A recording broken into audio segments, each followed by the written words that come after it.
Kristen, and you're listening to Podcast and Amplify, a podcast for women entrepreneurs who want to amplify their voice and brand through podcasting and grow a wildly successful business. I'm the executive producer and host and an entrepreneur, and I love helping women grow their visibility, mindset, and business to the next level. Each week, I share tips on how to launch and leverage your podcast, and I'm bringing on the very best business leaders to give you advice on how to build your business empire. Let's amplify your voice and business.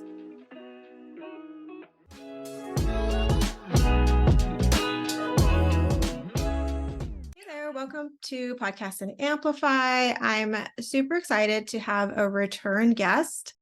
Jennifer Battle. She was on, I don't even remember the season, but you were on before. Two? Yes. Maybe? Two, like 2, 3, I don't know.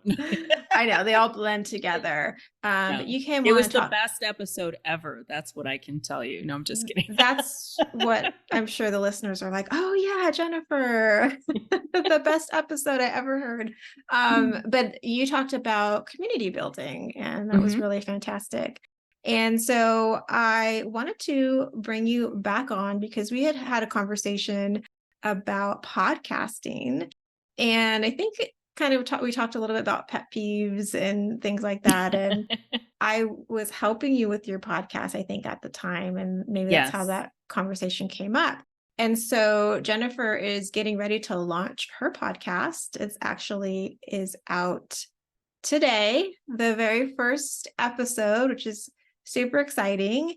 And so we'll share about that later in the show. But today's episode, we want to dive into really podcast guest and host etiquette because Jennifer's been on a ton of podcasts and now she is the host of her own podcast, and I have done the same. And so we were talking about things that we just kind of noticed that, we would love to help people show up as best they can and just provide some feedback on things that we've experienced and that we feel like maybe on our end as hosts could do better, and then guests can do better. So this is definitely not like a shaming, episode for sure. Really just want to provide like feedback that could be helpful for everyone so that we all have these really fantastic experiences, because being a guest on a podcast is amazing and being the host of a podcast is also amazing. But Jennifer, welcome to the show, and tell us a little bit about yourself and your podcast if you want. Hey, well, thank you, Kristen. And it's wonderful to be back again. Definitely one of my favorite podcasts in my podcast player. You're queued up every time there's a new episode. So I'm excited to be on again. I'm Jennifer Battle, and I am a connector. I bring leaders together so that we can collaborate and create greater impact in this world. And it sounds like a big, bold statement, and it is. And one of the ways that I do that is through my community called Success Revolution Society. Kristen is a part of that. We've got some amazing other leaders in there, and we are doing some really cool things. And yeah, there's going to be some new programs coming out in the next year or so. And then I recently, as Kristen said, today, woohoo, my podcast Unfuckwithable has come out. And yes, that is the name. And it's got a weird spelling and everything, but I couldn't just be normal like other folks. It's just not my style. So yeah, I absolutely love podcasting, both as a guest, as a host. I've had some amazing guests so far, and certainly still learning as a host. And so when you suggested this episode, I'm like, oh, this is great, because since I've been on so many podcasts, there have been some hosts who've done some really great creative things. I listen to a lot of podcasts because I love the medium.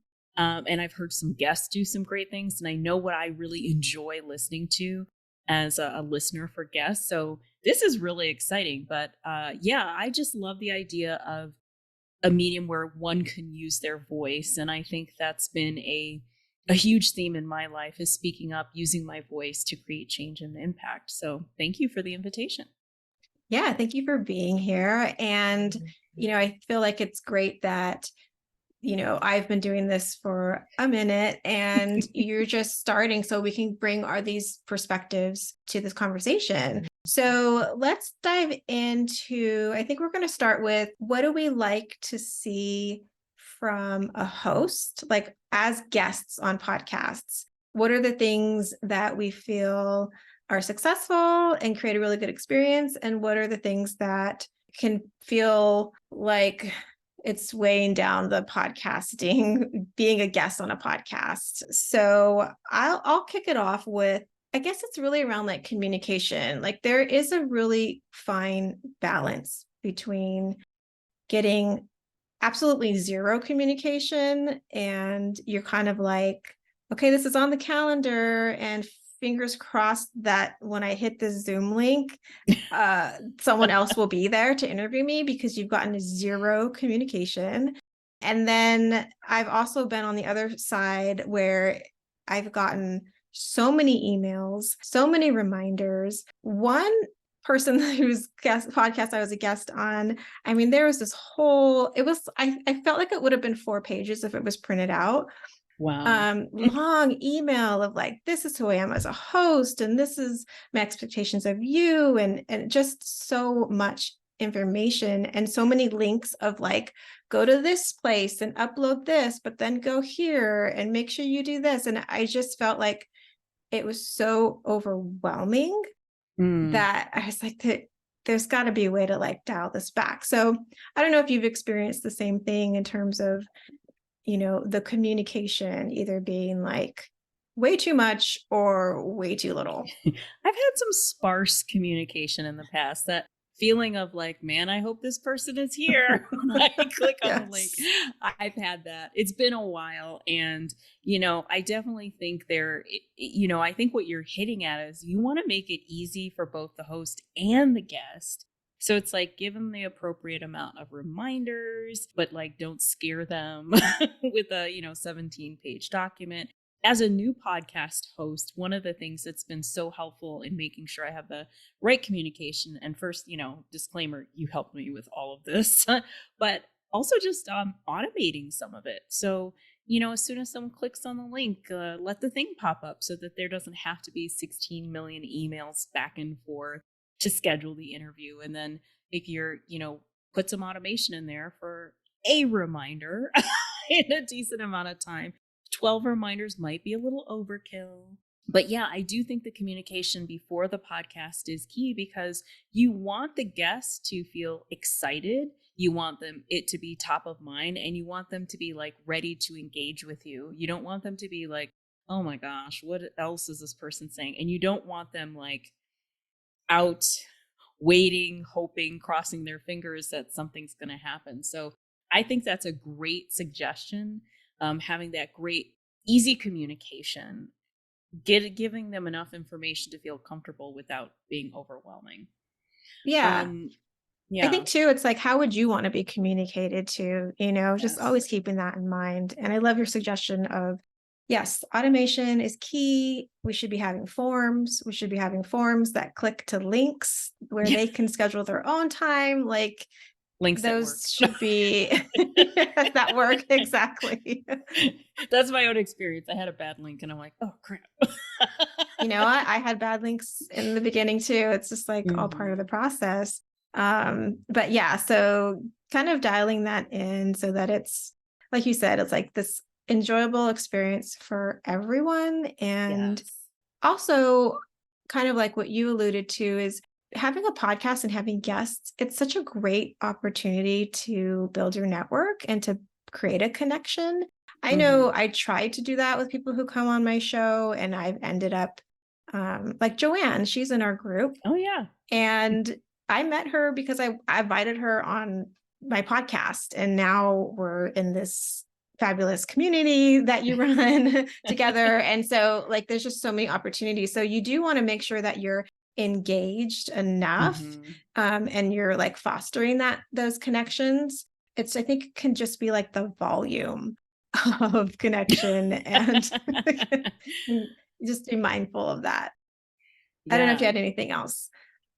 Not on that, but I do have another thing that as a guest, I've really, really appreciated when hosts do this. It's providing questions in advance. So as a guest, I've done my homework and everything, and maybe I've sent a podcast pitch in or filled out a form, but it's so great to have a general sense of what someone's going to ask you, even if later they go off script, because then I can prepare as a guest and have some really kick butt answers and maybe some fun stories, or just make sure that I'm answering the right thing for this particular audience. So one of the things I built into my host process is in the form when a guest is confirmed, I ask them a couple of things, and from there it's like I can really pull out 3 or 4 juicy questions that I know will lead to 8 million other things, and then we can have more of a relaxed conversation. But some guests are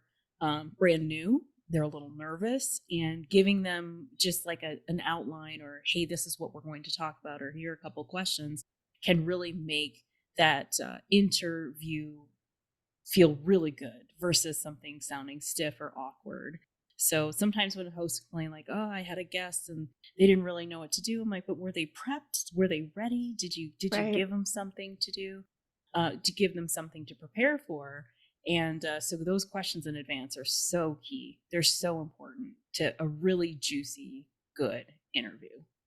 Absolutely. I 100% agree. And that was one of my things too, is when a host doesn't send questions or at least an outline, and you're just kind of left wondering, like, I think I know how this is going to go. I've obviously am aware of what their show's about, but I'm not quite sure. And that can make anyone nervous, even like the most prepared person. And I've been on a few podcasts at this point, and so I think I'm in the you know group that's more comfortable just kind of speaking off the cuff. But Hmm.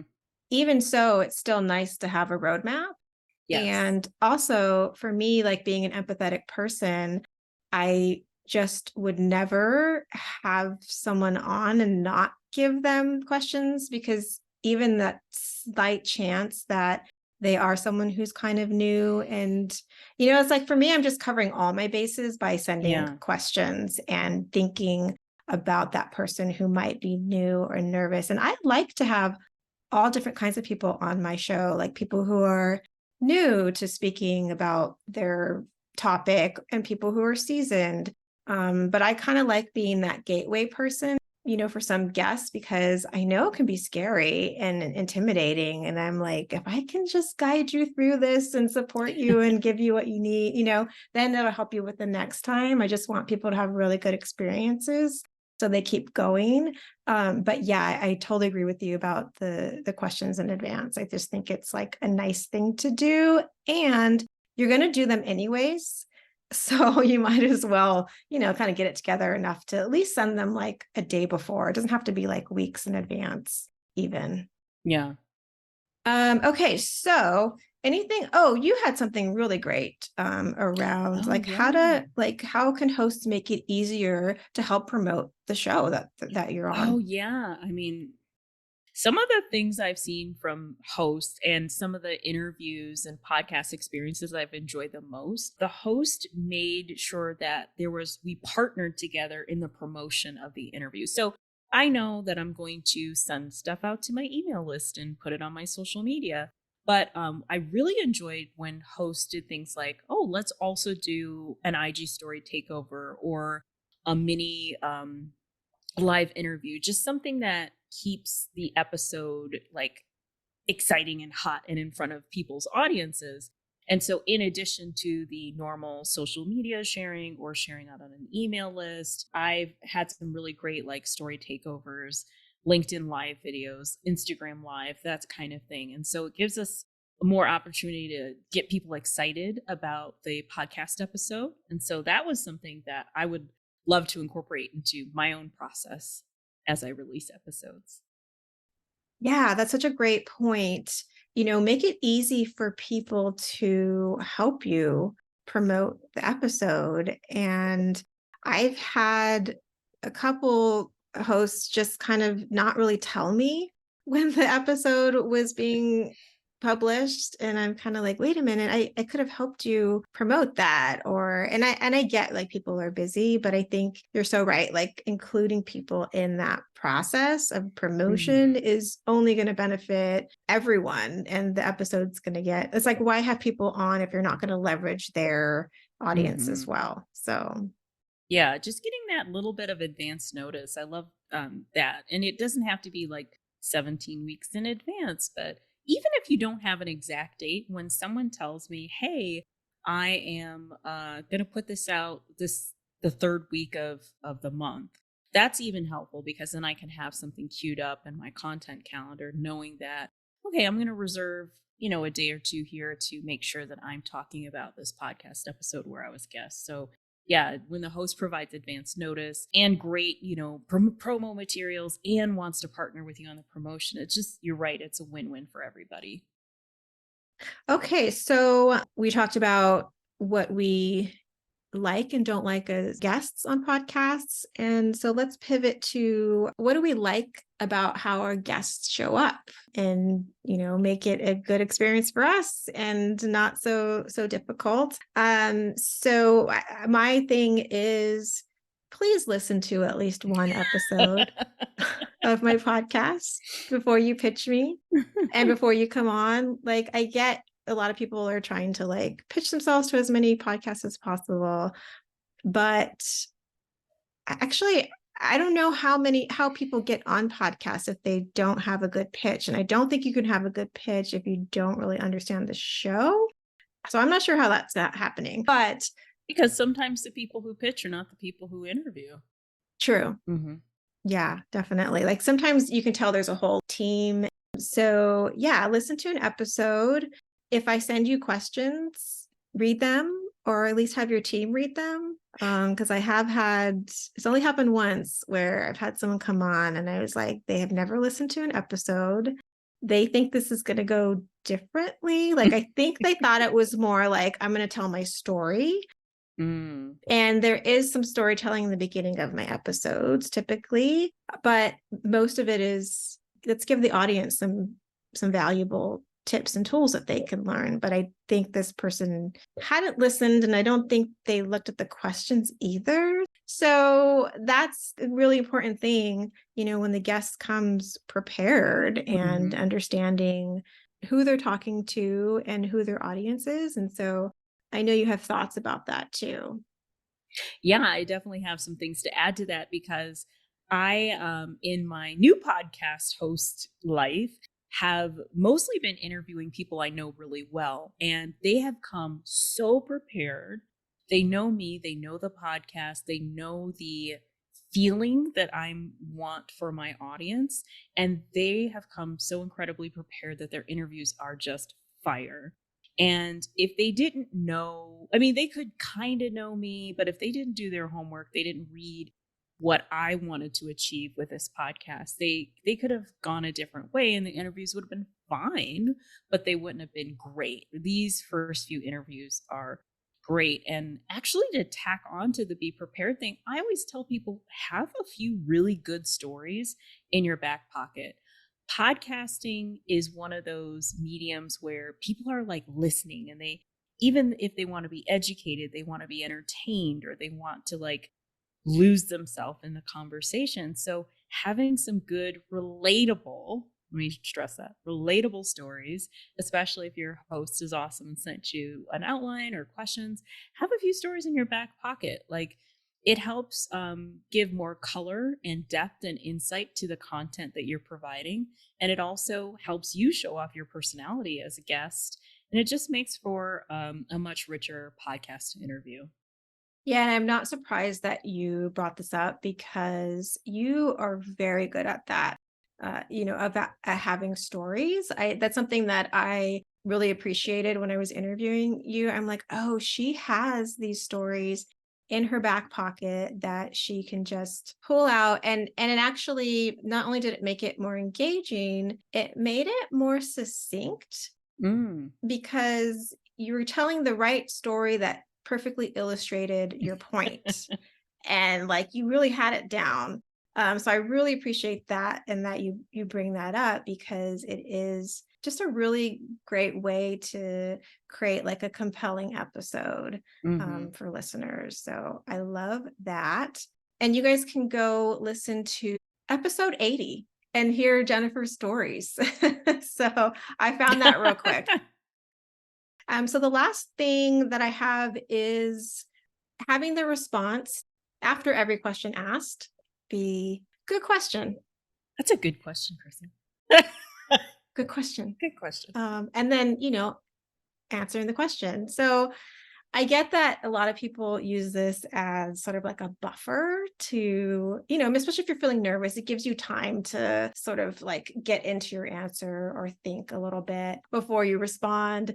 But I've heard people literally use it after every question. So that kind of takes away its meaning and really only say it when someone's asked you a good question because it's more impactful. I have a rule for myself where I'll only use it once in a conversation, an interview, because I do want to give myself that if I do need the buffer or if it's actually a really good question to be able to use it, but just over reliance on it. I've heard people use it for every question and I'm just like, that's meaningless at this point. It gets old fast. And well, most podcasts are edited. So I always tell people if you need some time to think about your answer, just pause.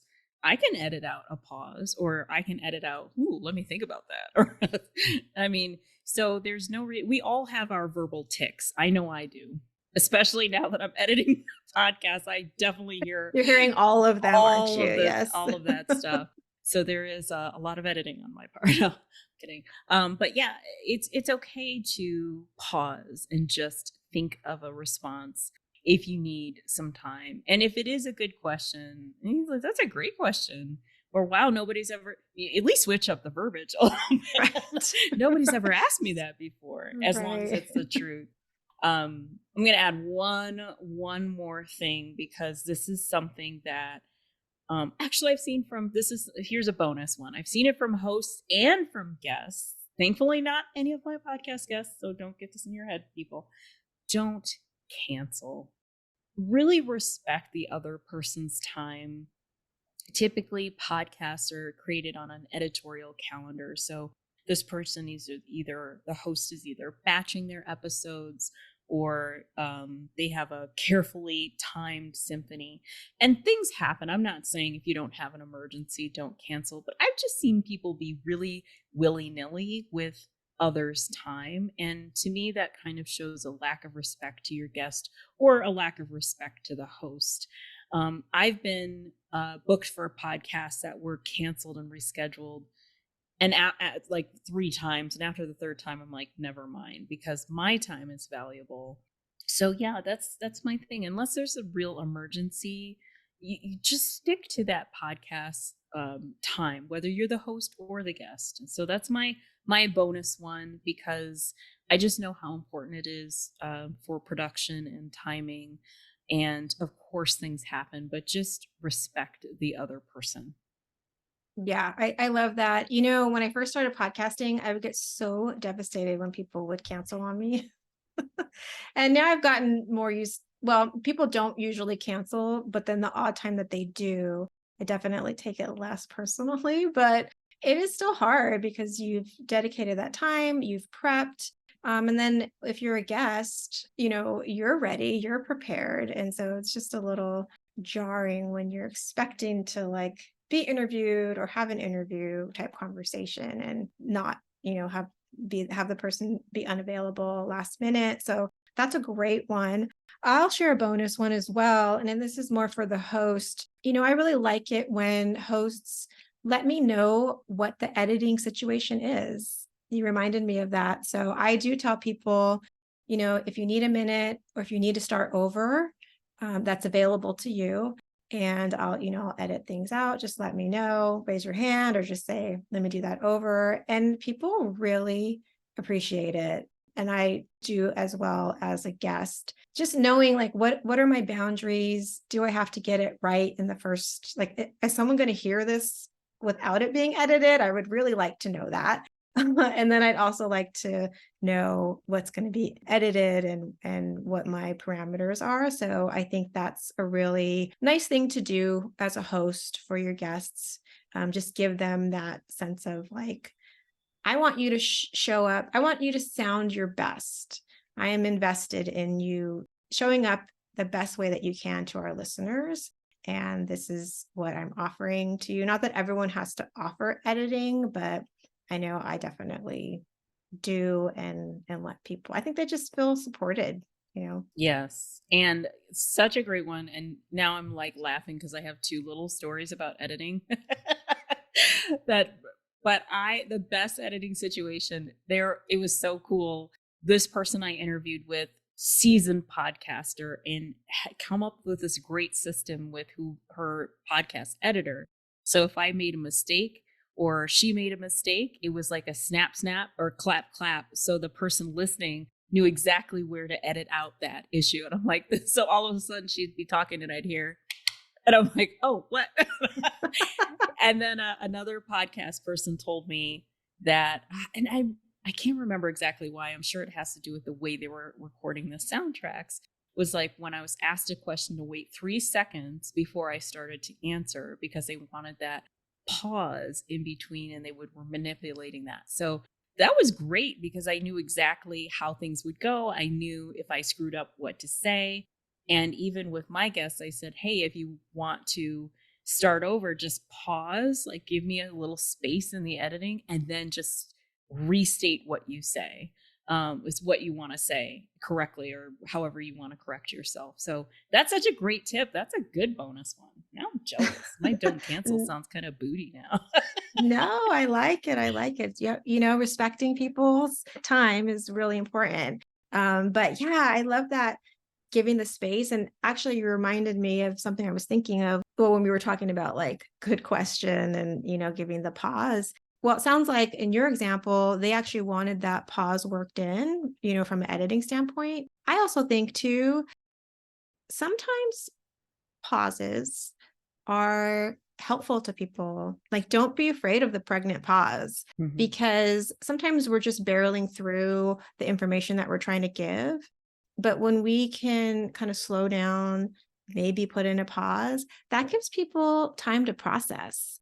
And I think so many of us are afraid of dead air and like not having anything to fill all the time. But we're not on radio shows. Like, we can take our time on podcasts and we can set the pace. And sometimes that can include silences. And sometimes people like that. So that's always say, don't be afraid of, you know, the pause, and including that in there. You're giving yourself space sometimes, but you're also giving your listener space as well.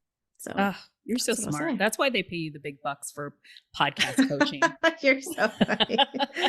I appreciate that. Speaking of podcasting, Mm. so I think we're wrapping up here. I hope that we've given, you know, listeners some things to think about in terms of how to show up as a guest, how to show up as a host. But I really want to talk about your show because it is Yeah. out today. And so give us just a summary of what it's about, who should listen, what kind of guests you're inviting on, what we can expect when we hit that download button. Oh, thank you. I'm so glad I get a chance to talk about my baby. The podcast is Unfuckwittable, and Kristen will know this, but I have spent the last like year and a half vacillating back and forth with what my podcast would be. But the one thing that always stood out was the fact that I want to hear stories of more people who are doing it differently. So challenging the status quo, whether that's in their life or how they run their business. And I wanted to share those stories because I have always felt in my own business, in my own life, that I was kind of an odd duck. And when you feel isolated, you feel like you're the only one, it's really sometimes difficult to get momentum in the work that you're doing. So this podcast is dedicated to all of you odd ducks out there, or people who are just really sick of seeing the status quo. It doesn't always work for many of us. those of us who are in marginalized groups or who are not fitting this mold. And I feel like there's this great movement happening. So the solo episodes are about ways that I have personally challenged the status quo, or what it really means to be unfuckwittable. And it doesn't necessarily mean that I'm tough all the time. It means that I'm scared shitless sometimes, and I'm nervous, and I'm putting myself out there, but I do it anyway. And I think it's really important for people to hear that, because I think there's so many of us who want to go left instead of right, but there's so much pressure from society, culture, your family to do things a certain way. So the guests that I've had on are so incredible, and they're also telling stories of how they do whatever it is they do in their own unique and special way. They talk about their personal struggles. They talk about how this shows up in their work. So I just get so fired up after each guest interview. So I'm so excited to share this with the world. First couple episodes, you can go ahead and binge them today, but I have several queued up, ready to go. And I mean, the great thing about it is there are more stories than I have time with for. Sometimes it feels like I could do 3 seasons right now. And that's what's really exciting, because I really do think that many of us are here to make a huge impact and change the world. And I just want to continue to share stories, whether they're mine or others, of people who are doing that. Yeah, I'm so excited first of all, I'm so excited about just the concept of your show, who you're speaking to, that you are creating a space for people who don't feel like they fit into that box. I think that's so important. And I think podcasting in particular is a great space to do that and help people feel seen. So I'm really excited about the mission of your podcast. I'm excited to listen to your interview episodes and your solo episodes. I actually got a little sneak peek of her introduction episode, and I loved it. She has a very natural voice, and definitely I could always see her as a podcaster, but then like hearing it all come together, it's been really great. And also, I'm so glad that you took the time to really, I know it's been a little bit of time, as you mentioned, but I'm glad that you took that time and really figured out like what it is that you wanted to share, how you wanted this podcast to just be in the world. I think that's so important. It's not about just putting something out just to put it out. You're really being intentional, and you have a lot of integrity behind this podcast and the impact that you want to have. So I'm so excited to have it be out in the world, and we will definitely link to the Unfuckwithable podcast in the show notes. And thank you for being here, Jennifer. I love this conversation. It's always great to talk to you, Kristen. You're just one of my favorite people, and I mean that sincerely. And thank you so much for your help. She may not, listeners, you may not know this, but Kristen has been my podcast coach. She helped coach me to get to this point. And so a lot of the great episodes that you'll be hearing from me, I just want to say how grateful I am for her help in getting me there. Thank you so much, Kristen. Thank you. You're going to make me cry. So we will hop off for now, and we'll catch you in the next episode. Thank you so much for listening. Thanks for listening to this episode of Podcast and Amplify. If you love the show, make sure to subscribe so you don't miss an episode. And the best way to support this show is by sharing, rating, and reviewing the podcast. For those of you who leave a review, you'll get the chance to win a 30-minute strategy session or a mini audit of your existing podcast. Thanks for listening, and remember, your voice and what you have to offer is needed in the world. Until next week, take care.